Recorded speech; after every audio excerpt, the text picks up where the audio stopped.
प्यारे बच्चों, इस वीडियो लेक्चर में हम 10वीं कक्षा के विज्ञान का 10वां चैप्टर पढ़ेंगे, जिसका नाम है प्रकाश, परावर्तन तथा अपवर्तन। तो यहाँ देखिए कि सबसे पहले हम ये जानते हैं कि प्रकाश क्या होता है। प्रकाश एक प्रकार की ऊर्जा होती है।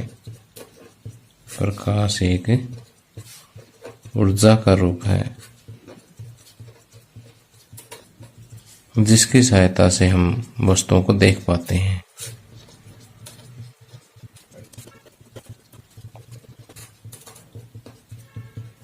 ओके, तो अब दिमाग में प्रश्न ये आता है कि हम किसी भी वस्तु को प्रकाश की सहायता से कैसे देख सकते हैं। अब देखिए कि जब प्रकाश किसी वस्तु पर पड़ता है तो वस्तु क्या करती है, उस प्रकाश को परावर्तित कर देती है, और ये परावर्तित प्रकाश जो है हमारी आंखों तक पहुंचता है,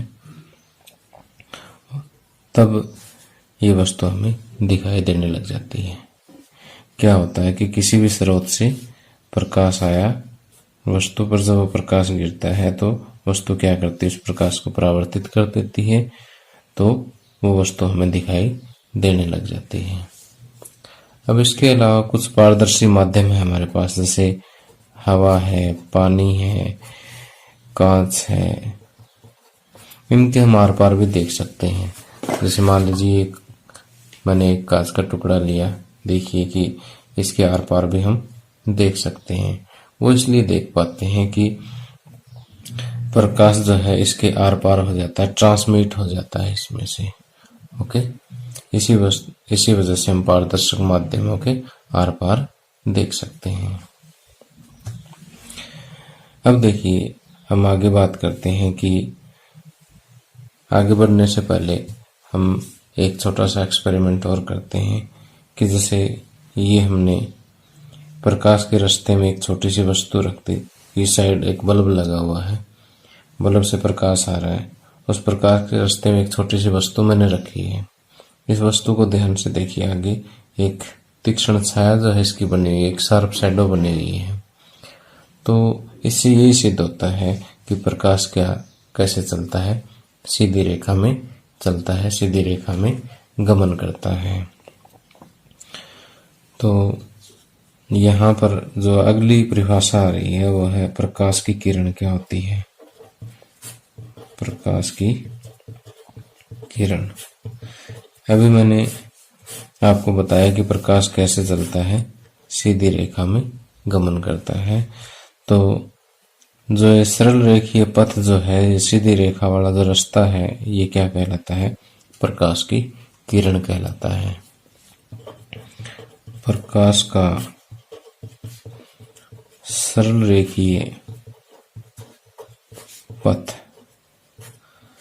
प्रकाश की किरण कहलाता है।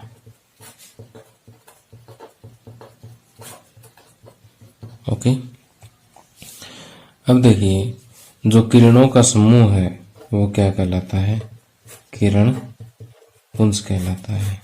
जैसे मान लीजिए ये कई सारी किरणें हैं, ये क्या कहलाएगा, किरण पुंज कहलाएगा। अब अगर ये समांतर है तो ये समांतर किरण पुंज कहलाएगी,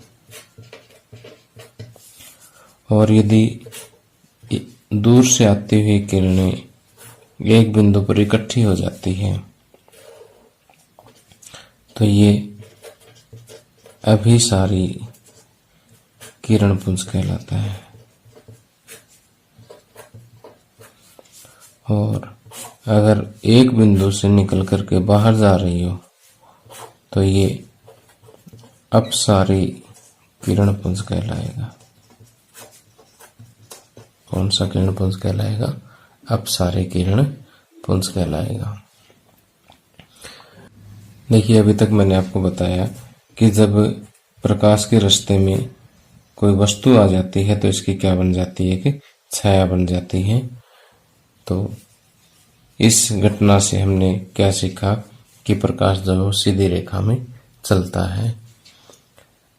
लेकिन अब हम जैसे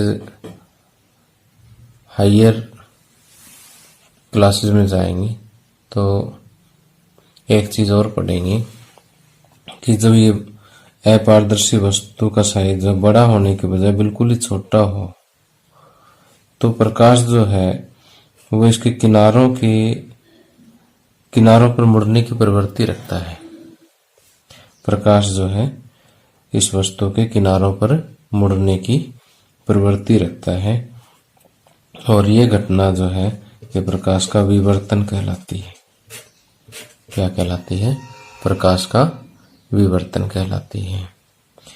अब इसको हम किरणों के द्वारा एक्सप्लेन नहीं कर सकते। इस घटना की जो व्याख्या है वो अगर हम ये माने कि प्रकाश सीधी रेखा में चलता है तो इस प्रकार से हम इस विवर्तन जैसी घटना की व्याख्या नहीं कर सकते। इसके लिए हमें ये मानना पड़ेगा कि प्रकाश जो इस तरह से तरंग के रूप में चलता है। इसी तरह से बहुत सारी घटनाएं हम बड़ी क्लासेस में पढ़ेंगे कि ऐसी है जिनको न तो प्रकाश को एक किरण के रूप में मान करके उसकी व्याख्या की जा सकती है, न ही तरंग के रूप में व्याख्या की जा सकती है। उसकी व्याख्या हम केवल तभी कर सकते हैं जब हम ये माने कि प्रकाश छोटे छोटे कणों से मिलकर के बना हुआ है। ठीक, और इसका जो छोटे से छोटा जो कण है वो क्वांटम कहलाता है। क्या कहलाता है? क्वांटम कहलाता है। तब देखिए कि विज्ञान की वो शाखा जिसमें हम प्रकाश के प्रभाव, गुण और उसकी प्रकृति का अध्ययन करते हैं, विज्ञान की वो शाखा क्या कहलाती है? प्रकाशिकी या ऑप्टिक्स कहलाती है। अब जहां हम ये मान के चलते हैं कि प्रकाश सीधी रेखा में चलता है, वो प्रकाशिकी की शाखा जो है क्या कहलाती है? किरण प्रकाशिकी कहलाती है। जिसमें हम प्रकाश को एक तरंग मान के चलते हैं वो तरंग प्रकाशिकी या वेव ऑप्टिक्स कहलाती है। जिसमें हम प्रकाश को कण मान के चलते हैं वो क्वांटम प्रकाशिकी कहलाती है। तो देखिए कि फिलहाल 10वीं कक्षा में हम रे ऑप्टिक्स या किरण प्रकाशिकी का ही अध्ययन करेंगे। अब अगला टॉपिक आता है कि प्रकाश का परावर्तन क्या होता है। प्रकाश का परावर्तन। वैसे तो प्रकाश के परावर्तन के बारे में हम छोटी कक्षाओं में अध्ययन कर चुके हैं कि जब प्रकाश की किरण किसी तल से टकराने के पश्चात उसी माध्यम में वापस लौट जाती है। तल का मतलब कोई भी यहाँ पर दर्पण वगैरह हो सकता है। एक बार फिर से कि जब प्रकाश की किरण किसी तल से टकरा करके उसी माध्यम में वापस लौट जाती है तो ये जो घटना है क्या कहलाती है? प्रकाश का परावर्तन कहलाती है। अब परावर्तन के दो नियम हैं। पहले नियम को समझने के लिए मैं आपको यहाँ पर एक बार चित्र में कुछ बातें बता रहा हूँ, उनको ध्यान से देखिए कि जैसे जो किरण इस तल से टकराने के लिए आई उसे हम आपतित किरण कहते हैं। टकराने के पश्चात जो किरण गई है उसे हम परावर्तित किरण कहते हैं। जिस बिंदु पर ये किरण टकराई उसे हम आपतन बिंदु कहते हैं। और आपतन बिंदु पर अगर हम एक अभिलंब खींच दें, एक परपेंडिकुलर ड्रा कर दें तो ये अभिलंब कहलाता है। एक लंब ड्रा कर दें तो ये क्या कहलाता है? अभिलंब। और अभिलंब और आपतित किरण के बीच का जो कोण है इसे हम आपतन कोण बोलते हैं। कौन सा कोण? आपतन कोण। और ये जो कोण है ये क्या कहलाएगा? परावर्तन कोण। कौन सा कोण कहलाएगा? परावर्तन कोण कहलाएगा। अब आइए प्रकाश के परावर्तन को समझने के लिए एक छोटा सा एक्सपेरिमेंट करते हैं इसके लिए देखिए मैंने एक दर्पण लिया हुआ है। इस दर्पण को मैं सीधा खड़ा कर देता हूँ और ये मेरे पास एक प्रकाश का स्रोत है, एक बैटरी है। इस बैटरी से मैं एक प्रकाश की किरण तो नहीं कह सकता, किरण पुंज जो है वो क्रिएट कर रहा हूँ। और देखिए कि इसी तल पर मैं ये प्रकाश की किरण जो है वो पैदा कर रहा हूँ। तो यहाँ से देखिए कि ये जो किरण बैटरी की तरफ से आ रही है, ये आपतित किरण है। टकराने के बाद जो ये किरण जा रही है परावर्तित किरण है। और जिस बिंदु पर टकरा रही है ये जो है आपतन बिंदु है। अब आपतन बिंदु पर अगर मैं एक ऐसे अभिलंब ड्रा कर देता हूं, ठीक है, तो देखिए कि अगर हम डी से ये वाला कोण माप के देखें और ये वाला कोण माप के देखें तो ये दोनों कोण जो है ये क्या होते हैं, बराबर होते हैं। इसे हम आपतन कोण कहते हैं, इसे हम परावर्तन कोण कहते हैं और ये अभिलंब कहते हैं। ठीक, अब अगर इस कोण को मैं देखिए थोड़ा सा बड़ा करता हूं, अगर आपतन कोण में बड़ा करता हूं तो परावर्तन कोण भी क्या हो जाएगा, बड़ा हो जाएगा। देखिए जैसे जैसे हम आपतन कोण बड़ा करते जाएंगे परावर्तन कोण ऑटोमेटिक बड़ा होता जाएगा। ठीक है, अगर आप आपतन कोण छोटा कर देते हैं तो परावर्तन कोण भी क्या हो जाएगा, छोटा हो जाएगा। इसके अलावा अगर मैं इसे सरफेस के बजाय से थोड़ा सा ऊपर करके किरण क्रिएट करता हूं तो देखिए आपको जो है आपतित और परावर्तित किरण दिखाई नहीं दे रही है। क्यों? क्योंकि जो आपतित किरण है, परावर्तित किरण और अभिलंब हमेशा एक ही तल पर होंगे। जैसे इसी तल पर अगर ये किरण मैंने क्रिएट की है तो आपको दिखाई देगी। तब देखिए यहाँ से प्रकाश के परावर्तन के दो नियम निकल करके सामने आते हैं। पहला नियम तो ये कहता है कि आपतन कोण परावर्तन कोण के बराबर होता है और दूसरा नियम ये कहता है कि आपतित किरण, परावर्तित किरण और अभिलंब तीनों हमेशा एक ही तल पर होते हैं। अब आइए प्रकाश के परावर्तन के नियमों को चित्र के माध्यम से समझते हैं। प्रकाश के परावर्तन के नियम, इसका जो पहला नियम है वो ये कहलाता है कि आपतन कोण परावर्तन कोण के बराबर होता है। आपतन कोण को हम आई कहते हैं, आई से डिनोट करते हैं, और परावर्तन कोण को हम आर से डिनोट करते हैं। कि आपतन कोण तथा परावर्तन कोण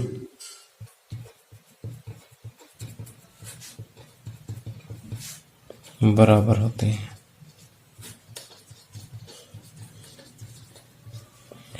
एंगल आई बराबर angle r. I angle of incidence और आर एंगल ऑफ रिफ्लेक्शन। दूसरा जो है आपतित किरण,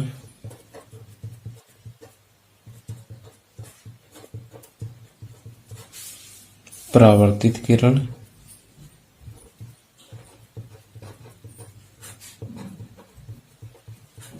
तथा आपतन बिंदु पर अभिलंब।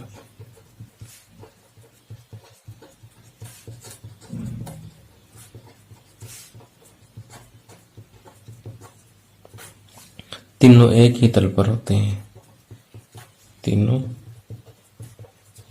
एक ही तल पर होते हैं। ओके, तो प्यारे बच्चों, ये जो प्रकाश परावर्तन के नियम मैंने आपको बताए हैं ये समतल दर्पण पर भी लागू होंगे और समतल दर्पणों के अलावा जो गोलीय दर्पण है उन पर भी लागू होंगे। अब गोलीय दर्पण जो है ये आपको शायद इमेज में या वीडियो में इतने साफ दिखाई नहीं दे रहे होंगे कि इसको अगर हम ध्यान से देखें तो इसका जो भाग जो है उभरा ऊपर की तरफ उभरा हुआ होता है और एक ये दूसरी प्रकार का गोलीय दर्पण है, इसका भाग जो है ये बीच में से अंदर की तरफ धसा हुआ होता है। जैसे चम्मच होता है हमारा खाना खाने वाला चम्मच जो है, ये चम्मच का सीधे भाग की तरह से अंदर धसा हुआ होता है, और ये दूसरा जो दर्पण है ये चम्मच के उल्टे भाग की तरह से ऊपर की तरफ उभरा हुआ है।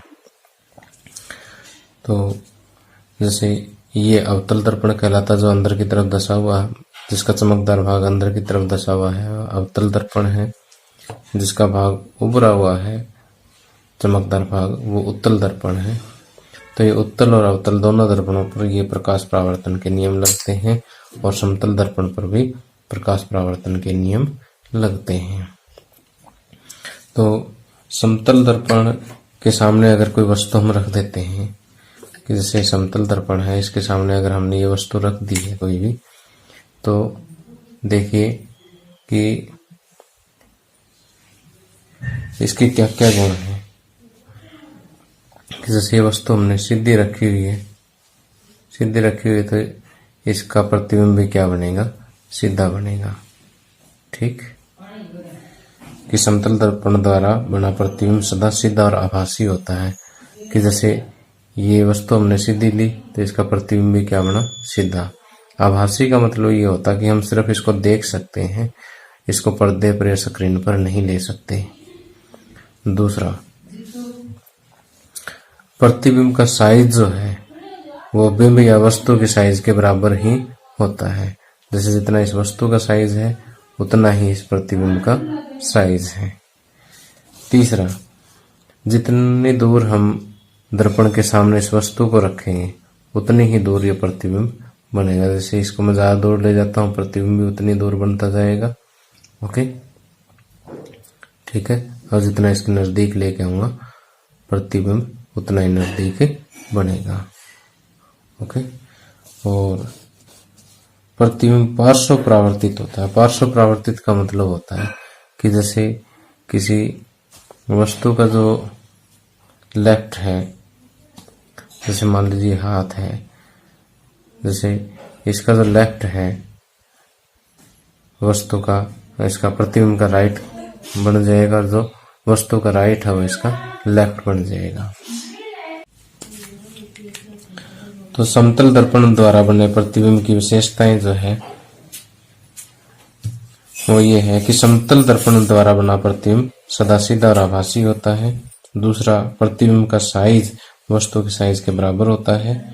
प्रतिबिंब दर्पण के पीछे उतनी दूरी पर बनता है जितनी दूरी पर दर्पण के सामने वस्तु रखी होती है। और प्रतिबिंब पार्श्व परावर्तित होता है। कई बार क्वेश्चन यहाँ पर पूछ लेते हैं कि पार्श्व परावर्तन का मतलब क्या होता है।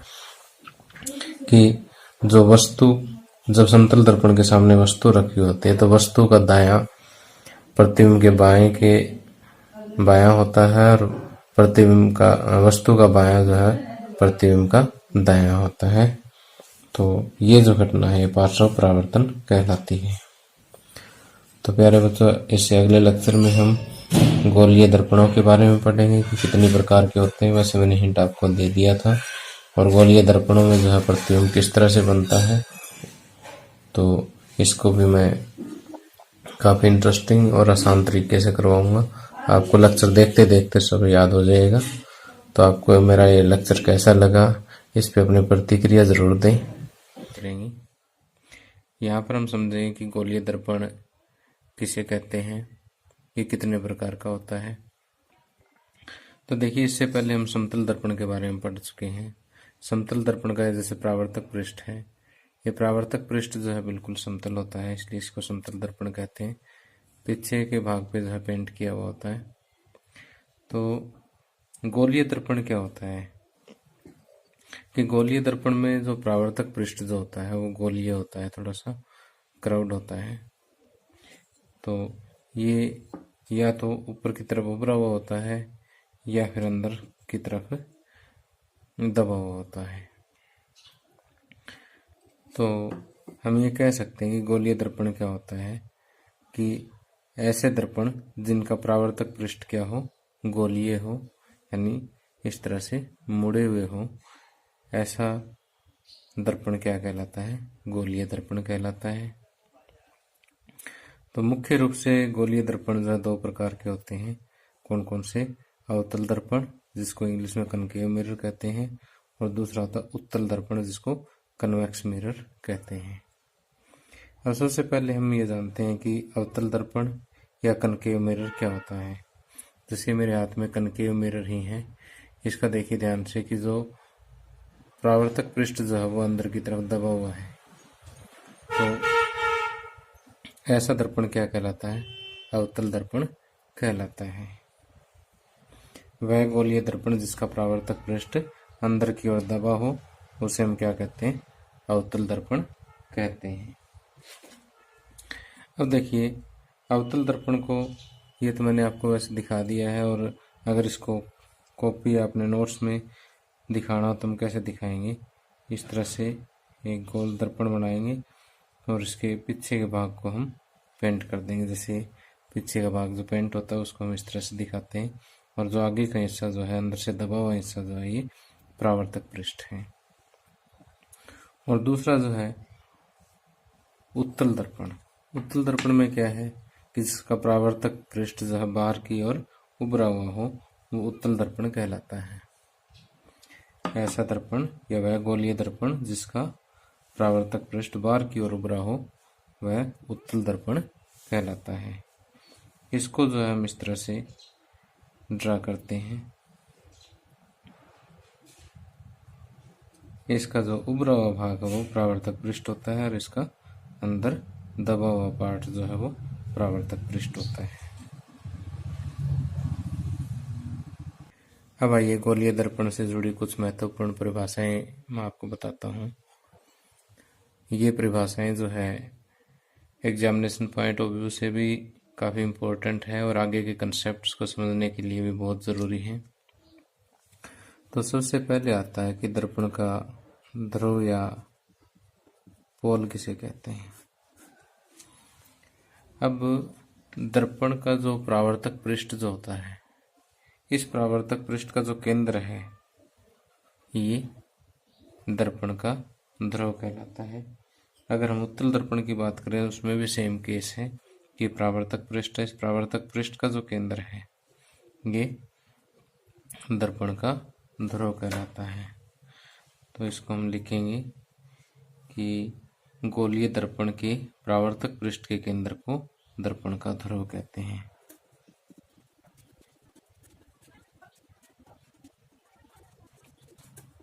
उसके बाद नेक्स्ट आता है कि वक्रता केंद्र किसे कहते हैं।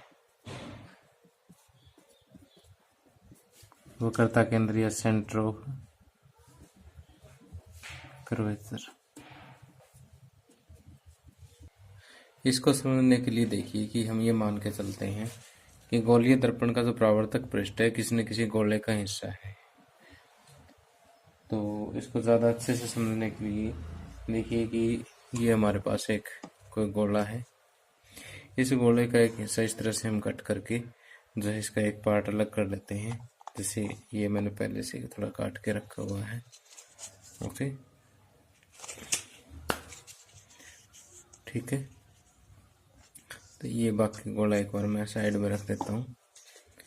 अब ये जो एक हिस्सा है इसका अगर हम अंदर का भाग परावर्तक बना देते हैं, जो अंदर दबा हुआ भाग परावर्तक बना देते हैं तो ये अवतल दर्पण बन जाता है, और बाहर का भाग अगर हम परावर्तक बना देते हैं तो ये उत्तल दर्पण बन जाता है। तो वक्रता केंद्र क्या होता है कि दर्पण जो है जिस गोले का भाग होता है, दर्पण जिस गोले का भाग होता है उस गोले का जो केंद्र है वो क्या कहलाता है, वक्रता केंद्र कहलाता है। तो इसका केंद्र कहाँ होगा, यहाँ होगा। तो आप समझ गए होंगे कि गोलीय दर्पण का परावर्तक पृष्ठ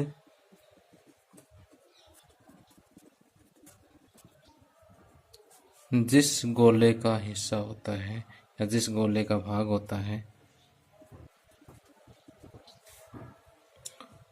उसका केंद्र वक्रता केंद्र कहलाता है।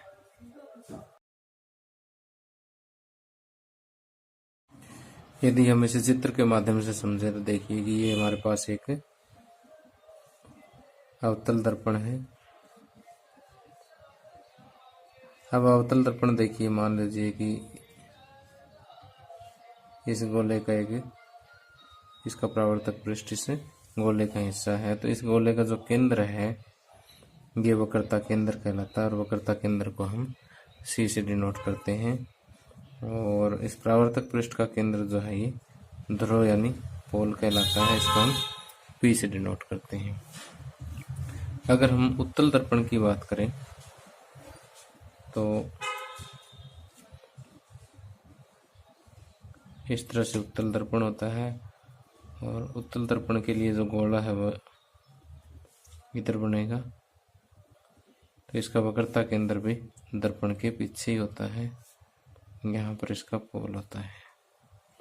उसके बाद अगली परिभाषा आती है वक्रता मुख्य अक्ष।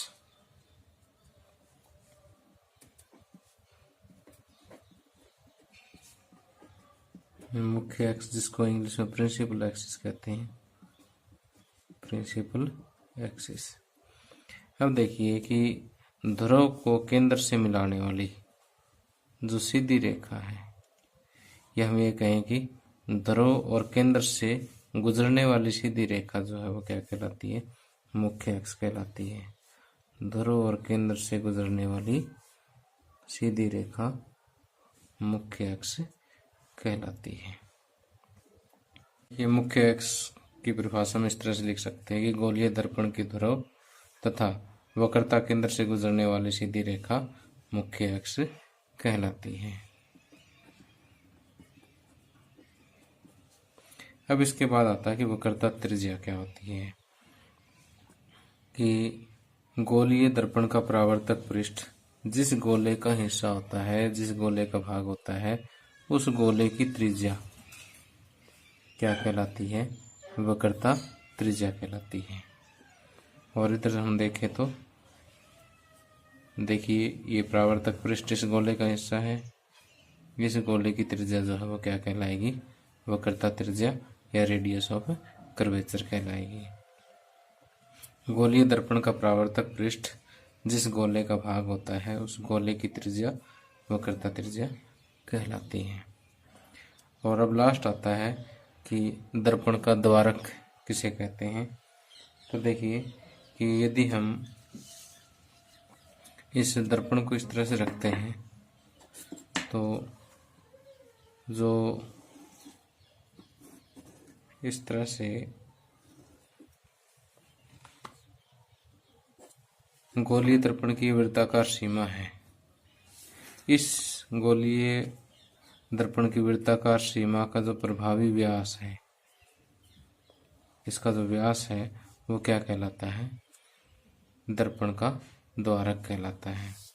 अगर इसको हम सीधा पेपर में ड्रा करें तो जैसे ये एक हमारे पास अवतल दर्पण है, तो यहाँ से लेकर यहाँ तक की जो दूरी है ये क्या कहलाती है, दर्पण का द्वारक कहलाती है। जैसे मैं इसको ए बी से डिनोट कर सकता हूँ, तो ए बी क्या हो गया, इस दर्पण का द्वारक हो गया।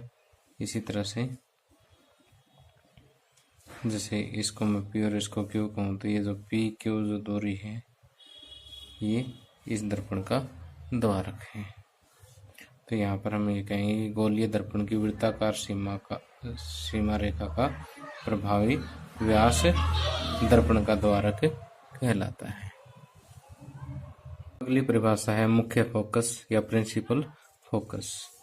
मुख्य फोकस या प्रिंसिपल फोकस क्या होता है, इसे मैं एक चित्र के माध्यम से आपको समझाता हूँ कि ये दोनों दर्पणों के लिए आपको अलग अलग समझना जरूरी है। पहले मैं आपको अवतल दर्पण के द्वारा समझाता हूँ कि मान लीजिए हमारे पास एक अवतल दर्पण है, ये इसका ध्रुव है, ये इसका वक्रता केंद्र है। ध्रुव और वक्रता केंद्र से ये गुजरने वाली रेखा यानी मुख्य अक्ष है। अब देखिए कि यदि कोई वस्तु अनंत पर रखी होगी तो इस तरह से, तो यहाँ से जो प्रकाश की किरणें जो आएगी वो मुख्य अक्ष के समांतर आएगी। यहाँ से जो किरणें आएगी वो मुख्य अक्ष के समांतर आएगी। तो हम ये कहेंगे कि मुख्य अक्ष के समांतर आने वाली किरणें परावर्तन के पश्चात, यानी इस दर्पण से टकराने के बाद परावर्तन के पश्चात जिस बिंदु पर आकर के मिलती है वो इस अवतल दर्पण का मुख्य फोकस कहलाता है, और मुख्य फोकस को हम F से डिनोट करते हैं। क्या बताया मैंने कि मुख्य अक्ष के समांतर आने वाली किरणें अवतल दर्पण के पर परावर्तन के पश्चात जिस बिंदु पर आकर मिलती है वह बिंदु अवतल दर्पण का मुख्य फोकस कहलाता है। और अगर हम बात करें उत्तल दर्पण की, तो देखिए ये उत्तल दर्पण का ध्रुव है, इसका वक्रता केंद्र इसके पीछे होगा, तो ये वक्रता केंद्र है और ये वक्रता केंद्र और ध्रुव से गुजरने वाली रेखा यानी मुख्य अक्ष है। अब ये तो बात अंडरस्टूड है कि प्रकाश इधर से तो आ नहीं सकता, क्योंकि दर्पण के पीछे प्रकाश का तो कोई तुक ही नहीं बनता, तो प्रकाश कहाँ से आएगा, इसी साइड से आएगा।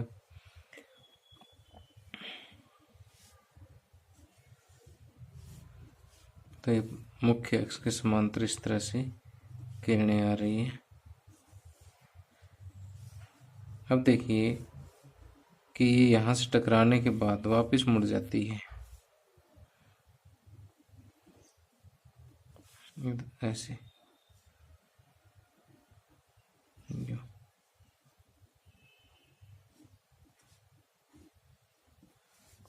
और हमें ऐसा लगेगा कि ये किसी एक बिंदु से निकल रही है। ओके, और वो बिंदु जो है क्या कहलाता है, उत्तल दर्पण का मुख्य फोकस कहलाता है। तो हम लिखेंगे क्या कि मुख्य अक्ष के समांतर आने वाली किरणें परावर्तन के पश्चात जिस बिंदु से आती हुई प्रतीत होती है वो बिंदु उत्तल दर्पण का मुख्य फोकस कहलाता है। तो देखिए कि ये दोनों परिभाषा मैंने इकट्ठी लिख दी है। आपसे अगर अलग अलग पूछे जाए तो आपने अलग अलग कर देनी है कि मुख्य अक्ष के समांतर आने वाली किरणें, अगर अवतल का पूछा जाए तो अवतल दर्पण से परावर्तन के पश्चात जिस बिंदु पर मिलती है, क्योंकि यहाँ अक्ष में मिलती है, वो अवतल दर्पण का फोकस कहलाता है। और मुख्य अक्ष के समांतर आने वाली किरणें उत्तल दर्पण से परावर्तन के पश्चात जिस बिंदु पर मिलती है के बजाय हम क्या कहेंगे, से आती हुई प्रतीत होती है, वह उत्तल दर्पण का मुख्य फोकस कहलाता है। ठीक, अगर आपको सीधा मुख्य फोकस की परिभाषा पूछी जाए, उसमें उत्तल दर्पण या अवतल दर्पण या उत्तल दर्पण की बात ना की हो, तो आप सीधा लिख दें कि मुख्य अक्ष के समांतर आने वाली किरणें परावर्तन के पश्चात जिस बिंदु पर मिलती है या जिस बिंदु से आती हुई प्रतीत होती है वह मुख्य फोकस कहलाता है।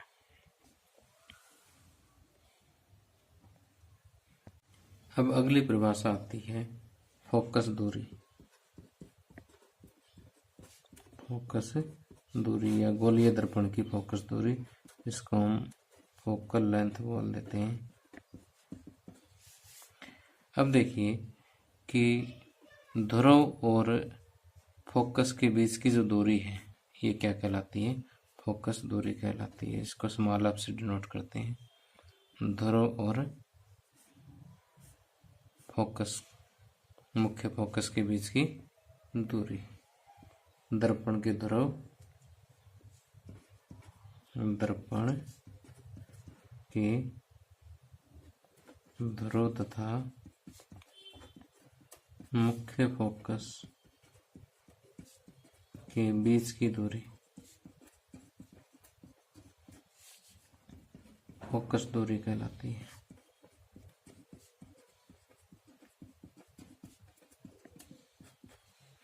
अब देखिए कि जो मुख्य फोकस होता है वो ध्रुव और वक्रता केंद्र के बिल्कुल बीच में होता है।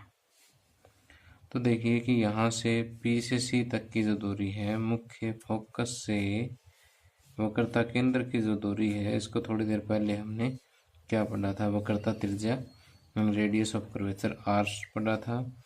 और P से F की जो दूरी है, P से F की जो दूरी है, इसको हम क्या पढ़ रहे हैं अभी, फोकस दूरी पढ़ रहे हैं। तो ये बेशक आप किसी भी दर्पण में ले लें, P से C की जो दूरी है इसको हम क्या कहते हैं, R कहते हैं। और P से F की जो दूरी है उसे हम स्मॉल f से डिनोट करते हैं। तो क्योंकि फोकस जो है P और C के बिल्कुल बीच में होता है, इसलिए फोकस दूरी जो है वो वक्रता त्रिज्या की आधी होती है। तो हम ये कहेंगे कि फोकस दूरी तथा वक्रता त्रिज्या के बीच संबंध, फोकस दूरी यानी स्मॉल f तथा वक्रता त्रिज्या के बीच संबंध। वक्रता त्रिज्या को हम R से डिनोट करते हैं। तो F बराबर R/2, क्योंकि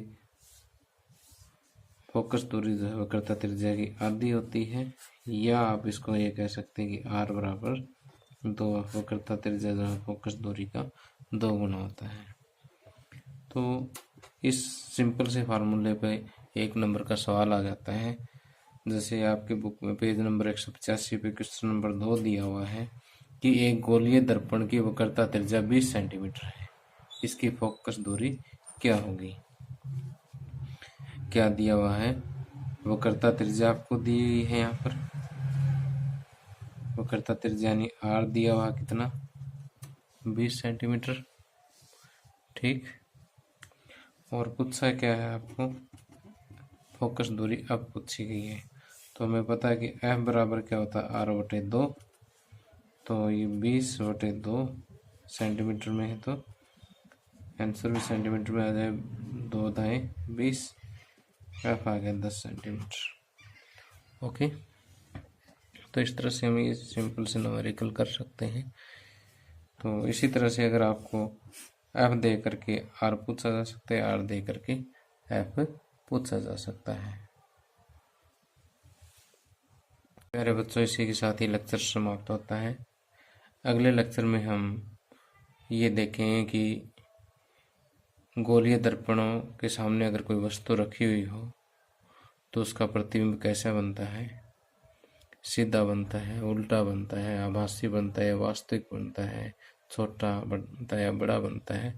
तो इस पे एग्जाम में क्वेश्चन ज़रूर आता है। तो ये मैं आपको बहुत ही आसान तरीके से करवाऊँगा।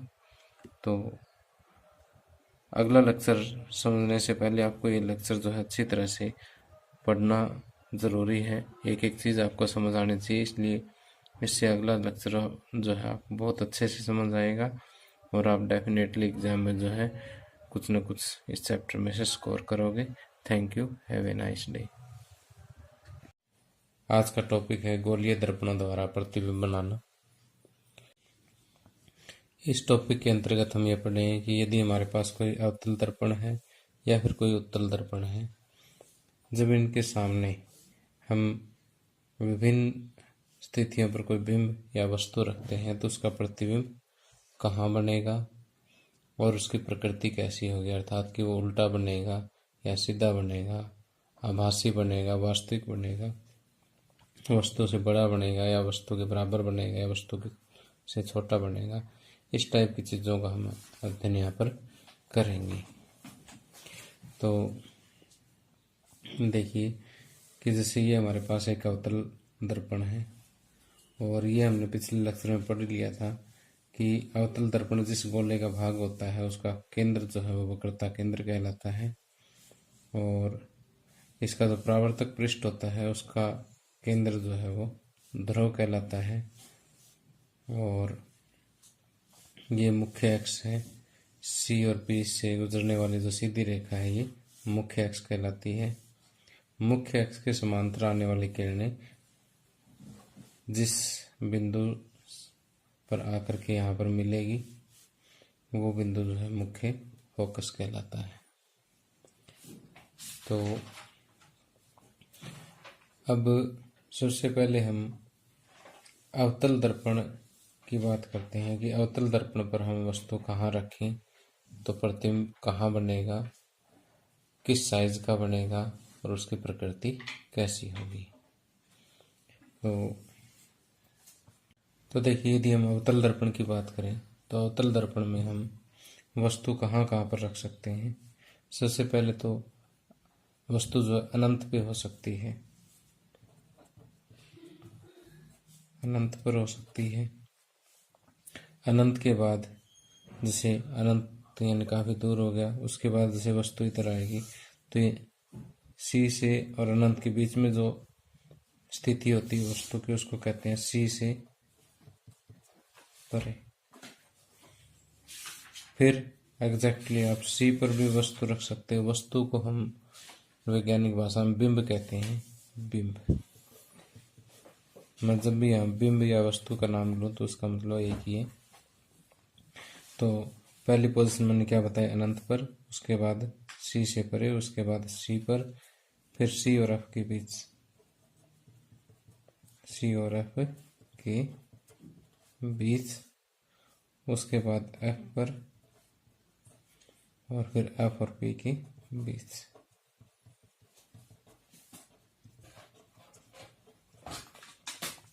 ये तो है बिंब की स्थिति।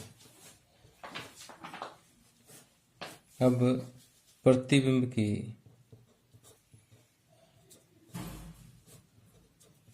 स्थिति, अगर वस्तु अनंत पर है तो प्रतिबिंब कहाँ बनेगा, एफ पर बनेगा। ये आपने याद रखना है। अब देखिए कि यदि वस्तु अनंत पर है तो प्रतिबिंब कहाँ बनेगा, फोकस पर बनेगा। और अनंत से आगे देखिए कि हम वस्तु जो है कहाँ रख सकते हैं, सी और अनंत के बीच में, जिसको हम बोलते हैं सी से परे। तो पहले प्रतिबिंब बना था एफ पर। जो वस्तु देखिए कि राइट हैंड साइड की तरफ आती है तो प्रतिबिंब लेफ्ट हैंड साइड की तरफ जाएगा, ये याद रखना आपने।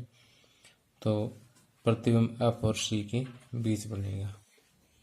कहाँ बनेगा, एफ और सी के बीच। अब एक स्टेप और आगे आ जाइए। अब वस्तु आ गई सी पर, प्रतिबिंब कहाँ था, एफ और सी के बीच में। जो आपने वस्तु राइट की तरफ सरकाए तो प्रतिबिंब लेफ्ट की तरफ आ जाएगा, यानी ये भी सी पर आ जाएगा। अब वस्तु जो है सी और एफ के बीच में थोड़ा और राइट तो प्रतिबिंब भी थोड़ा और लेफ्ट। सी और एफ के बीच में है तो प्रतिबिंब चला जाएगा सी से परे। अब वस्तु को आप ले आए कहाँ पर, एफ पर, तो प्रतिबिंब यहाँ था, अब ये और भी आगे यानी अनंत पर चला जाएगा। अब वस्तु आ गई एफ और पी के बीच, एफ और पी के बीच अगर आ गई है तो अनंत से आगे तो कुछ है ही नहीं। अब जो प्रतिबिंब बनेगा वो कहाँ बनेगा, दर्पण के पीछे बनेगा, दर्पण के पीछे। ओके, अब ये तो है प्रतिबिंब की स्थिति। अब प्रतिबिंब का साइज, प्रतिबिंब का साइज। अब देखिए, सबसे पहले जो साइज बनेगा यानी जो एफ पर बनता है वो बिल्कुल छोटा बनेगा। हिंदी में इसको बोलते हैं बिंदु साइज, अत्यधिक छोटा। अत्यधिक छोटा से फिर उसके बाद ये बनेगा छोटा। उसके बाद जैसे वस्तु की स्थिति और प्रतिबिंब की स्थिति एक ही जगह पर आ गई तो यहाँ पर बनेगा वस्तु या बिंब के बराबर, बिंब के बराबर। अब पहले बिंदु साइज, फिर छोटा, फिर बराबर, अब बड़ा बनेगा। ठीक, अत्यधिक बड़ा है, विवर्धित बोल दे सकते हैं, विवर्धित। और यहाँ पर भी इसको हम दर्पण के पीछे जो बनेगा वो भी विवर्धित बनेगा।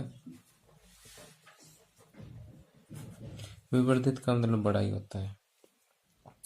तो यहाँ से आपको समझ आ गया होगा कि वस्तु हम कहाँ पर रखें तो उसकी प्रतिबिंब की स्थिति कैसी होगी, उसका साइज कैसा होगा। साइज तो देखिए यहाँ से इधर बढ़ता ही जाएगा। ठीक, पीछे बनेगा वो भी बड़ा ही बनेगा। वस्तु जो है वो लेफ्ट से राइट की तरफ आएगी और प्रतिबिंब राइट से लेफ्ट हैंड की तरफ जाएगा।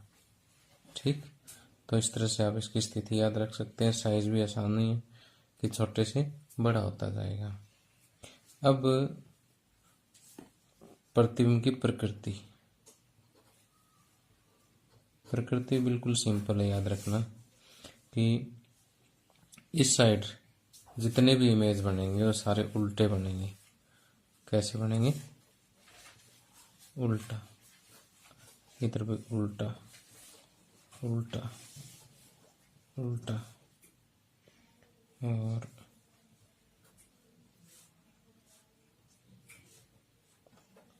उल्टा। लेकिन जो दर्पण के पीछे जो बनेगा वो बनेगा सीधा। और प्रकृति में एक चीज और लेते हैं कि इधर जो बनेगा वो वास्तविक प्रतिबिंब बनेगा। वास्तविक,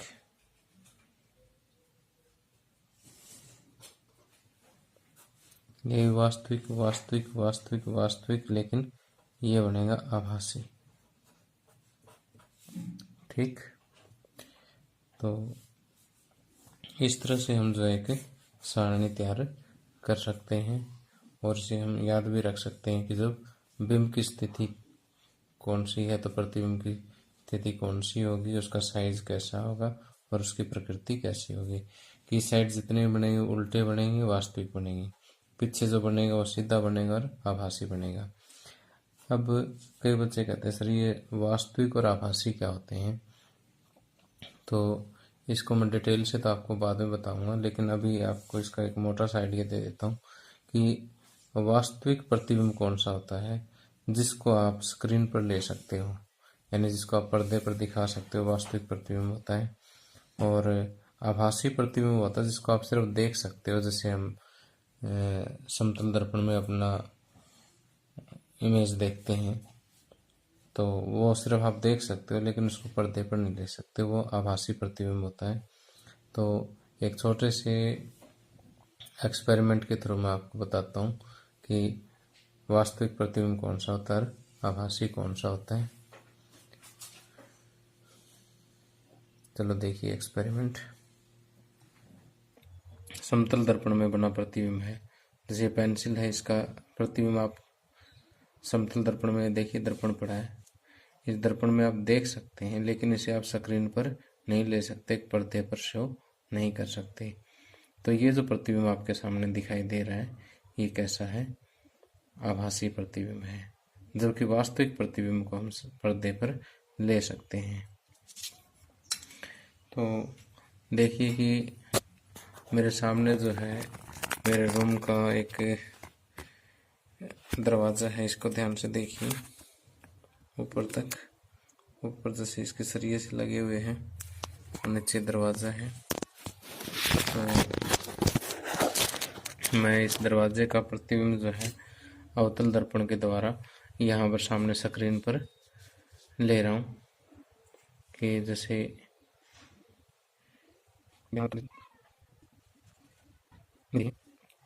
कि ये उल्टा प्रतिबिंब जो है आप देख पा रहे हैं यहाँ पर कि ये दरवाजे के ऊपर वाला जो हिस्सा है वो नीचे दिखाई दे रहा है, नीचे वाला हिस्सा जो है वो ऊपर दिखाई दे रहा है।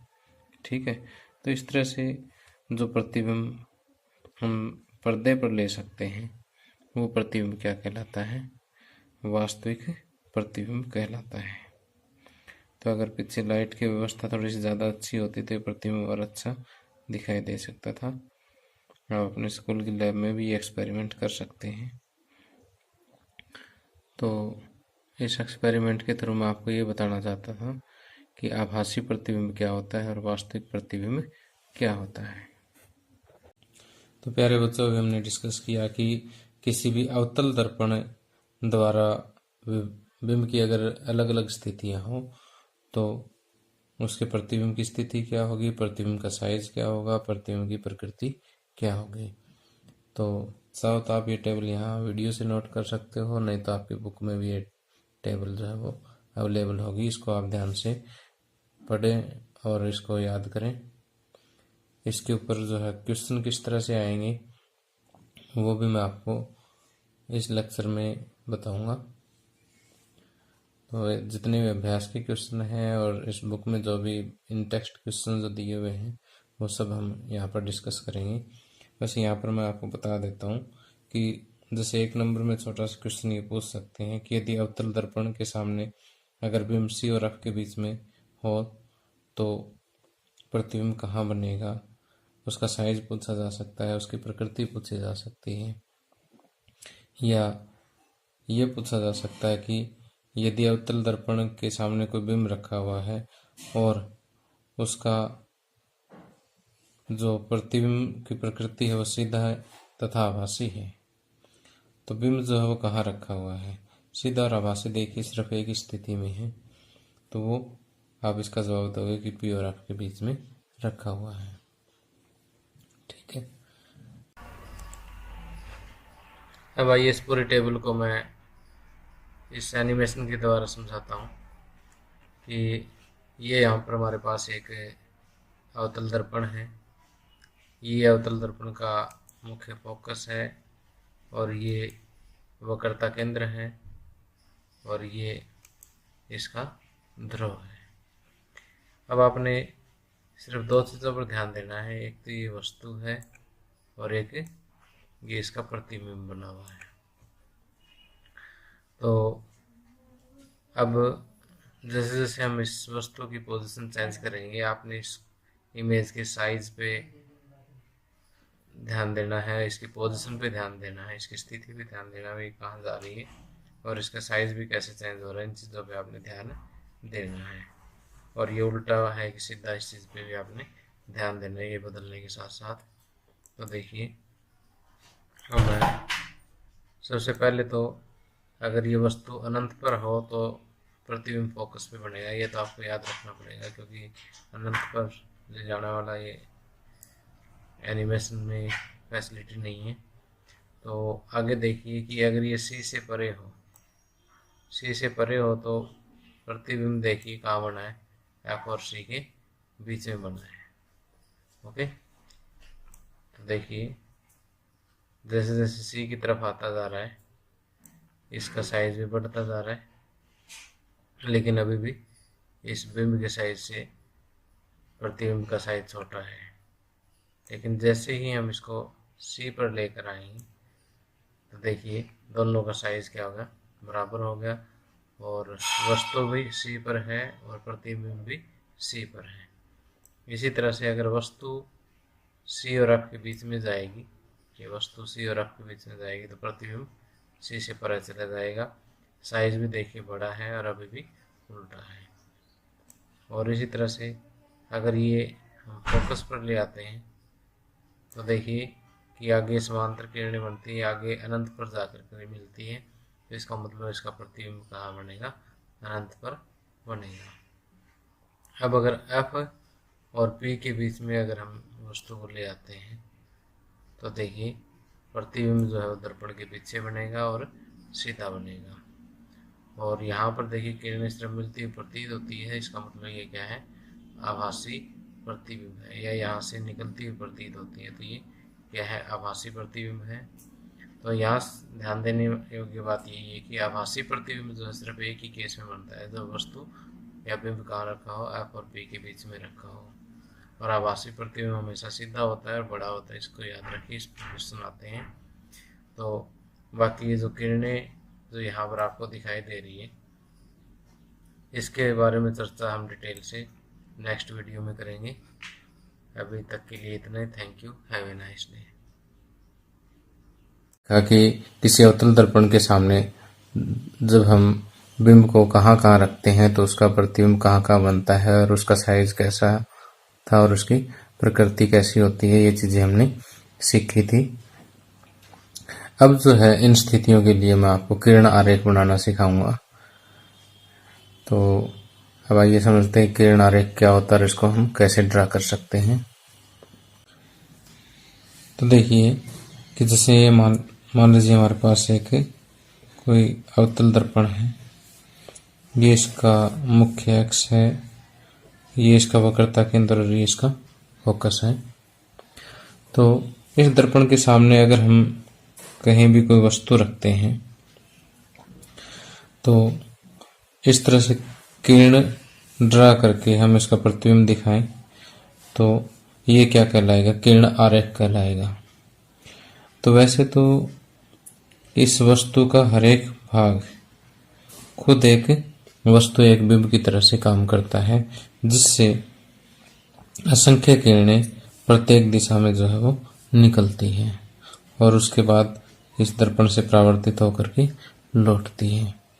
लेकिन हम यहाँ असंख्य किरणों की बात नहीं करेंगे। किरण आरेख ड्रा करने के लिए हमें सिर्फ 2 ही किरणों की आवश्यकता होती है, कि कम से कम 2 किरणों की आवश्यकता होती है। अब देखिए कि प्रतिबिंब कहाँ बनता है, कि जहाँ पर कम से कम 2 परावर्तित किरणें एक दूसरे को काटती है या काटती हुई प्रतीत होती है, वहां पर क्या बनेगा, वस्तु का प्रतिबिंब बनेगा। आपको मुख्य रूप से 4 किरणें जो है वो बताता हूँ, उनमें से किन्हीं भी 2 का प्रयोग करके हम रे डायग्राम में किरण आरेख जो है वो बना सकते हैं। ये उत्तल और अवतल दोनों दर्पणों में काम आएगी। तो जैसे मैंने यहाँ पर पहले ही एक अवतल दर्पण और एक उत्तल दर्पण जो है ये बना के रखा हुआ है। अब ये इसका अवतल दर्पण का मुख्य अक्ष है और ये उत्तल दर्पण का मुख्य अक्ष है। तो देखिए ये इसका वक्रता केंद्र है और ये इसका फोकस, ये इसका वक्रता केंद्र और ये इसका फोकस। ओके, तो सबसे पहली जो एक किरण हम लेते हैं वो मुख्य अक्ष के समांतर, मुख्य अक्ष के समांतर जो भी किरण आएगी वो अवतल दर्पण में परावर्तन के पश्चात फोकस में से गुजरेगी। याद रखना कि मुख्य अक्ष के समांतर आने वाली किरणें परावर्तन के पश्चात कहाँ से गुजरेगी, फोकस में से गुजरेगी। अब उत्तल दर्पण में देखिए, उत्तल में कि अगर मुख्य अक्ष के समांतर अगर कोई किरण आ रही है तो परावर्तन के पश्चात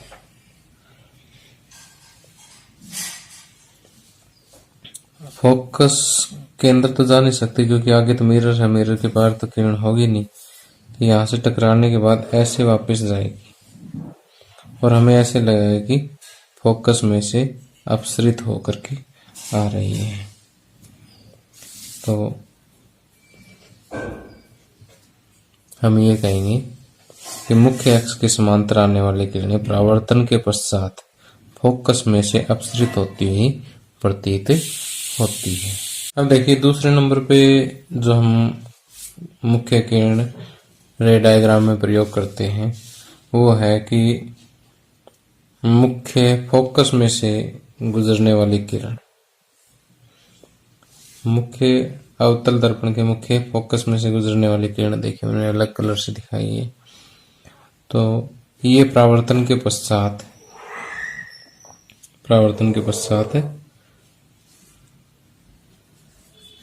मुख्य अक्ष के समांतर जाती है।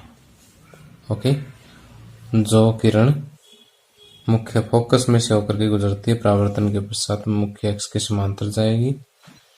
और अगर हम बात करते हैं उत्तल दर्पण की, तो जो किरण मुख्य अक्ष की तरफ निर्देशित होती है, मुख्य अक्ष की तरफ निर्देशित होती है, वो परावर्तन के पश्चात मुख्य अक्ष के समांतर चली जाती है। यानी अभी तक जो मैंने दो किरणें आपको बताई वो ये है कि जो मुख्य अक्ष के समांतर आएगी, परावर्तन के पश्चात फोकस में से जाएगी या फोकस में से निकलती हुई प्रतीत होगी। और दूसरे नंबर पे जो मैंने बताया आपको कि जो मुख्य फोकस में से गुजरेगी वो समांतर चली जाएगी, और मुख्य फोकस की तरफ निर्देशित होती वो भी समांतर की तरफ जाएगी। ओके, अब जो किरण वक्रता अवतल दर्पण के वक्रता केंद्र में से होकर के गुजरेगी, ये देखिए वक्रता केंद्र है और ये कोई किरण वक्रता केंद्र में से होकर के गुजर रही है। ये परावर्तन के पश्चात उसी रास्ते पर वापस मुड़ जाती है, जिस रास्ते पर आई उसी रास्ते पर वापस मुड़ जाती है, परावर्तित हो जाती है। या फिर अगर हम इधर बात करें तो जो वक्रता केंद्र की तरफ निर्देशित होगी वो किरण परावर्तन के पश्चात उसी रास्ते पर वापस चली जाती है। ओके, और चौथी और मुख्य जो है कि जो किरण दर्पण के ध्रुव पर आती है, जैसे ये मुख्य अक्ष से किसी तिर्यक दिशा में, मान लीजिए ये इस तरह से थोड़ी टेढ़ी आई, जितने कोण पर ये टेढ़ी आई उतने ही कोण पर ये परावर्तित हो जाएगी। यानी यहाँ पर जो परावर्तन का नियम है वही लगेगा कि आपतन कोण बराबर परावर्तन कोण हो जाएगा। ठीक, तो यहाँ पर मैंने आपको मुख्य रूप से क्या बताया है कि जो किरण मुख्य अक्ष के समांतर आएगी वो फोकस में से जाएगी, फोकस में से आएगी मुख्य अक्ष के समांतर जाएगी। सी में से जो गुजरेगी वो उसी रास्ते पर वापस चली जाएगी, और जो पी पर आएगी वो जितने कोण पर आएगी उतने कोण पर परावर्तित हो जाएगी। बस सिंपल सी चार बातें मैंने आपको बताई हैं। इन चार किरणों में से कोई भी दो किरणों का हम प्रयोग किरण आरेख बनाते समय करेंगे। ठीक है, ये जैसे मैंने आपको एक ही चित्र पर समझा दिया, आप अलग अलग चित्र पर भी इसको कर सकते हो। आपकी बुक में भी इसके अलग अलग चित्र जो है वो बने हुए हैं। तो देखिए बुक में जो पहला चित्र है वो ये बना हुआ है, पैरेलल अब फोकस में से, पैरेलल अब वो फोकस की में से निकलती हुई प्रतीत हो रही है। उसके बाद दूसरा चित्र जो है वो फोकस में से आई पैरेलल चलेगी, या फोकस की तरफ आई वो भी पैरेलल चलेगी। जो सी में से आई वो उसी रास्ते पर वापस चलेगी, या जो सी की तरफ आई वो उसी रास्ते पर वापस चलेगी। और जो पी की तरफ जिस कोण पर आई उसी कोण पर परावर्तित होकर के चलेगी। यानी यहाँ पर जो आपतन कोण बराबर परावर्तन कोण का जो नियम है, परावर्तन का जो नियम है वो यहाँ पर लगा है। अब यहाँ पर एक छोटा सा प्रश्न ये आता है कि ये उसी रास्ते पर वापस क्यों चली जाती है, क्योंकि ये 90 डिग्री के कोण बनाता है। कि सी क्या होता है, इसका केंद्र होता है, केंद्र से ये जो त्रिज्या होगी ये यहाँ पर परिधि पर 90 डिग्री का कोण बनाएगी। तो 90 डिग्री का कोण है तो आपतन कोण भी 0 और परावर्तन कोण भी 0, तो उसी रास्ते पर वापस चली जाती है। ओके, अब देखिए कि जो अवतल दर्पण में प्रतिबिंब बनते हैं तो उनके लिए विभिन्न स्थितियों के लिए हम किरण आरेख बनाना सीखेंगे। कि जो सबसे पहली स्थिति है उसमें वस्तु कहाँ पर रखी हुई है, अनंत पर रखी हुई है। जैसे ये हमारा दर्पण है, ये दर्पण का वक्रता केंद्र है, ये इसका मुख्य फोकस है, और इस अवतल दर्पण का हम नाम दे देते हैं, इसका नाम मैं दे देता हूँ MN। और ये कोई भी वस्तु जो है यहाँ काफ़ी दूरी पर हम ले लेते हैं कि अनंत पर है। जैसे अनंत पर ये कोई वस्तु जो है AB रखी हुई है, तो यहाँ पर हम डैश डॉटेड लाइन दिखा देते हैं, इसका मतलब ये काफ़ी दूर पड़ी है, अनंत पर पड़ी हुई है। अगर अनंत से कोई भी किरण आती है तो मुख्य अक्ष के वो समांतर किरणें आती है, और यहाँ पर हम वो समांतर किरणें जो है मुख्य अक्ष के समांतर ले रहे हैं। तो यहाँ शुरू में मैं डॉटेड दिखाता हूँ और उसके बाद इस तरह से मुख्य अक्ष के समांतर एक किरण आ गई। इसी तरह से एक किरण आप नीचे ले लें, शुरू में डॉटेड दिखाएं, उसके बाद ऐसे डॉटेड क्यों, क्योंकि ये कहाँ से आ रही, अनंत से आ रही है। अब देखिए हमने बताया था कि जो किरण मुख्य अक्ष के समांतर आएगी वो परावर्तन के पश्चात कहाँ से गुजरेगी, मुख्य फोकस में से गुजरेगी। और इसी तरह से ये नीचे वाले भी जो समांतर आ रही है इधर से मुख्य फोकस में से गुजरेगी, और ये दोनों किरणें मिली कहाँ पर, मुख्य फोकस पर। तो प्रतिबिंब कहाँ बनेगा, फोकस पर बनेगा। साइज भी देखिए बिल्कुल पॉइंट साइज बना है, बिंदु साइज बना है, ये वास्तविक बनेगा और उल्टा बनेगा। ओके, तो ये थी इसकी पहली स्थिति। अब दूसरी स्थिति में हम वस्तु रखेंगे C से परे। कहाँ रखेंगे, C से परे। तो एक बार फिर से मैं इसको थोड़ा सा डार्क कर लेता हूँ ताकि आपको वीडियो में क्लियर दिखाई दे। ये MN हमारे पास एक मिरर हो गया, ये इसका मुख्य फोकस और ये वक्रता केंद्र C हो गया, और ये मुख्य अक्ष। अब वस्तु अपन ने कहाँ रखनी है, C से परे रखनी है। C से परे मान लीजिए मैंने यहाँ रख दी। इस वस्तु का नाम मैं देता हूँ AB। अब देखिए एक किरण जो है हम यहाँ से ये ले लेते हैं मुख्य अक्ष के समांतर। मुख्य अक्ष के समांतर जो किरण आई वो परावर्तन के पश्चात कहाँ से जाएगी, मुख्य फोकस में से जाएगी। ओके, यहाँ पर इसकी डायरेक्शन आपने दिखानी जरूरी है। दूसरी किरण आप ले लीजिए यहाँ, इसके चाहो तो आप फोकस में से ले लें, चाहो आप वक्रता केंद्र में से ले लें। वक्रता केंद्र में से अगर मैं लेता हूँ तो मुझे ये थोड़ा सा गैस और बढ़ाना पड़ेगा, सॉरी मिरर और बढ़ाना पड़ेगा। चलो बढ़ा लेता हूँ मैं। तो यहाँ से आप ले लें, ठीक।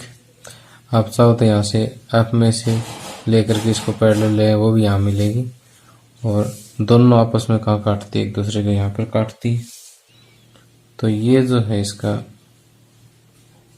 प्रतिबिंब बनेगा और उल्टा बनेगा, क्योंकि ये वाली किरण देखिए कहाँ है, यहाँ है। तो ये वाली चीज जो ऊपर है वो आपको यहाँ दिखाई देगी, ठीक। तो इसको आप नाम दोगे A' B'। ओके, और साइज भी आप यहाँ से कंपेयर कर सकते हो कि ये बड़ा है और ये छोटा है, ठीक। तो यदि वस्तु C से परे बनी हुई है तो इसकी स्थिति कहाँ होगी, F और C के बीच में, साइज छोटा, वास्तविक और उल्टा। ओके, नेक्स्ट जो है, अब अगली स्थिति में देखिए कि बिंब जो है वो कहाँ पर रखा हुआ है, C पर रखा हुआ है। तो हम ये अवतल दर्पण ले लेते हैं MN, और ये इसका F और ये इसका C है। C पर मैं एक इसका AB एक बिंब ले लेता हूँ। एक प्रकाश की किरण जो है वो मुख्य अक्ष के समांतर जाएगी। मुख्य अक्ष के समांतर जाने वाली किरण जो है वो फोकस में से होकर के गुजरेगी, ठीक। और एक किरण जो मुख्य फोकस में से होकर के जाती है वो परावर्तन के पश्चात मुख्य अक्ष के समांतर जाएगी। ठीक, क्या हुआ कि जो समांतर आई मुख्य फोकस में से गई, जो फोकस में से आई वो इसके समांतर गई, और दोनों जहां पर मिलेगी वहां पर क्या बनेगा, इसका प्रतिबिंब बनेगा। तो देखिए ये ए डैश और ये बी डैश। तो इस तरह से जो ए बी बिंब था उसका प्रतिबिंब जो है ए डैश बी डैश जो है बना। अब ये वस्तु के बराबर ही बनेगा और उल्टा बनेगा, तो समान साइज का बनेगा वास्तविक और उल्टा बनेगा। इसी तरह से हम फटाफट बाकी 3 चित्र और बना सकते हैं। और अगला जो चित्र है वो देखिए कि इसमें है वस्तु कहाँ पर रखी हुई है, एफ और सी के बीच में रखी हुई है।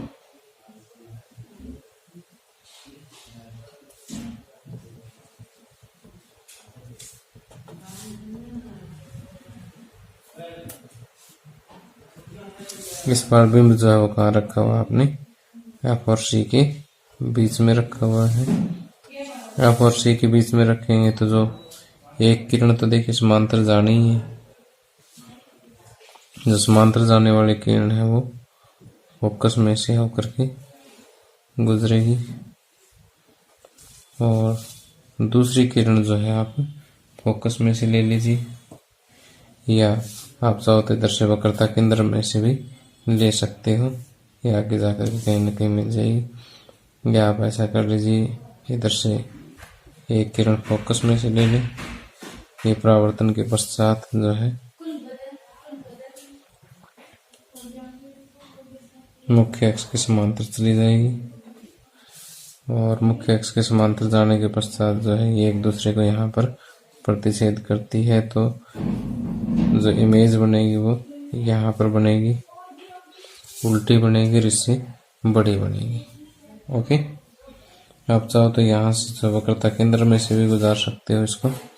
ठीक, ये पेन थोड़ा सा मोटा है, अगर ये चित्र आप बारीक पेंसिल से बनाना बिल्कुल सही आएगा। थोड़ा बहुत इसमें एरर हो सकता है क्योंकि पेन मेरे पास थोड़ा सा मोटा है। और अब देखिए कि वस्तु अगर फोकस पर रखी हुई है, फोकस पे रखी हो तो इसका जो चित्र है वो कैसे बनाओगे आप, कि पहले मैं इसको थोड़ा सा डार्क कर लेता हूँ, आपको क्लियर दिखाई दीजिएगा।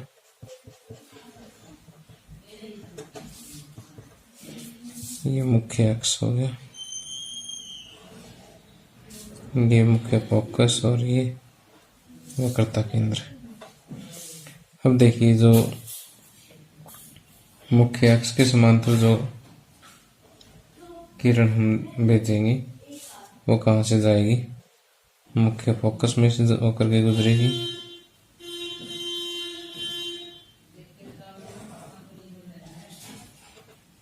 ठीक। उसके बाद जो किरण इधर जाएगी वो, यानी जो किरण सी में से होकर के जाएगी वो उसी रास्ते पर वापस लौट जाएगी। और ये दोनों किरणें जो है आपस में समांतर है।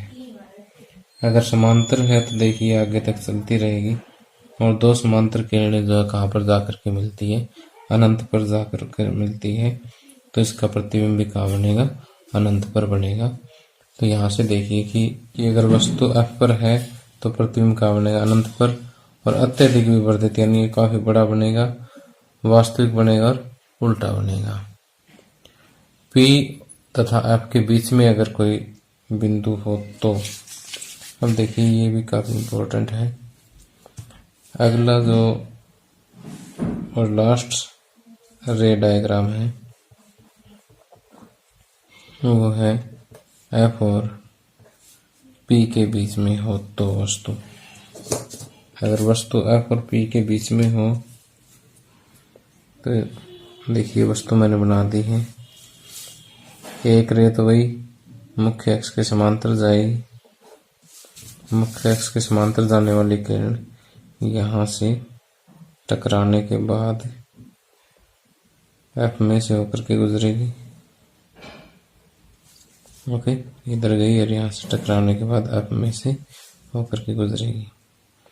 और दूसरी किरण जो सी में से होकर के गुजरेगी वो परावर्तन के पश्चात जैसे यहाँ से गई और इसी रास्ते पर वापस आ जाती है। थोड़ा सा गलती से मुड़ गया, देख लेना। अब देखिए, ये हमें ऐसा प्रतीत होगा कि ये आगे दोनों किरणें जैसे इधर आ रही है ना, हमें ऐसा लगेगा कि ये यहाँ किसी बिंदु से आ रही है। तो इसका प्रतिबिंब जो है यहाँ पीछे बनेगा। पीछे बनेगा तो वो क्या बनेगा? सीधा बनेगा। और इससे देखिए काफी बड़ा बन रहा है। Okay, clear? तो इस तरह से हम ये कहेंगे कि जो पीछे प्रतिबिंब बना वो कैसे बनेगा? आभासी बनेगा, सीधा बनेगा। क्योंकि जो दर्पण के पीछे जो प्रतिबिंब बन गया वो हमेशा ही आभासी होगा, उसको आप स्क्रीन पर नहीं ले सकते। जो इस साइड बनेगा उसी को हम स्क्रीन पर ले सकते हैं। ठीक, अब आभासी और वास्तविक प्रतिबिंबों का एक अंतर और बता देता हूं कि जहां पर किरणें वास्तव में मिलती है, परावर्तन के पश्चात किरणें वास्तव में जहां पर मिलेगी वहां पर तो वास्तविक प्रतिबिंब बनेगा। जैसे इन 5 चित्रों में परावर्तन के पश्चात किरणें एक जगह पर वास्तव में एक दूसरे को प्रतिच्छेद कर रही है, तो यहाँ तो वास्तविक प्रतिबिंब। और यहाँ पर सिर्फ मिलती हुई या यहाँ से निकलती हुई प्रतीत हो रही है। जहां पर वास्तव में किरणें नहीं मिलती वहां क्या बनता है? आभासी प्रतिबिंब बनता है। अब आगे आता है अवतल दर्पणों के उपयोग। अवतल दर्पणों के उपयोग में देखिए कि इसका उपयोग जो है टार्च में, सर्च लाइट में, या वाहनों के जो आगे की जो हेडलाइट्स जो होती हैं उनमें जो है पैरेलल लाइट्स प्रोड्यूस करने के लिए, समांतर किरण पुंज प्राप्त करने के लिए इसका प्रयोग किया जाता है।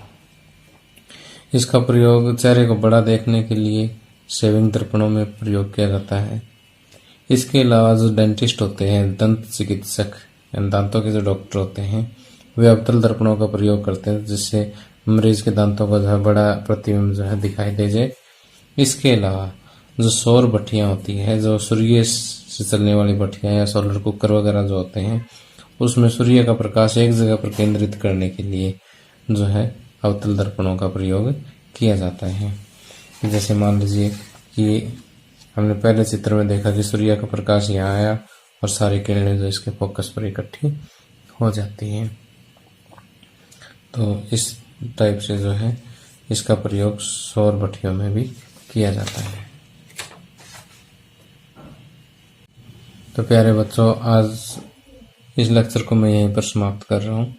अगले लेक्चर में जैसे हमने यहाँ पर अवतल दर्पण के सामने अगर कोई वस्तु रखी है तो उसका प्रतिबिंब कैसा बना, उसकी प्रकृति कैसी है, उसके बारे में पढ़ा, अवतल दर्पण के उपयोगों के बारे में पढ़ा। उसी तरह से जो अगला वीडियो है उसमें हम उत्तल दर्पण के सामने वस्तु कहाँ रखेंगे तो उसका इमेज कहाँ बनेगा। तो जैसे इसमें 6 चित्र बने हैं, उसमें सिर्फ 2 ही चित्र हैं, बिल्कुल आसान सा है वो। और उत्तल दर्पण के उपयोगों के बारे में पढ़ेंगे और जो अभी तक जितना हमने पढ़ लिया है उस पर जितने भी अभ्यास के प्रश्न हैं और जो न्यूमेरिकल्स आए हैं यानी संख्यात्मक प्रश्न जो है उनको भी हम हल करेंगे इससे अगले वीडियो लेक्चर में। तो प्यारे बच्चों, आपको वीडियो कैसा लगा है इसके बारे में अपनी टिप्पणी या कमेंट जरूर दें। Thank you, have a nice day.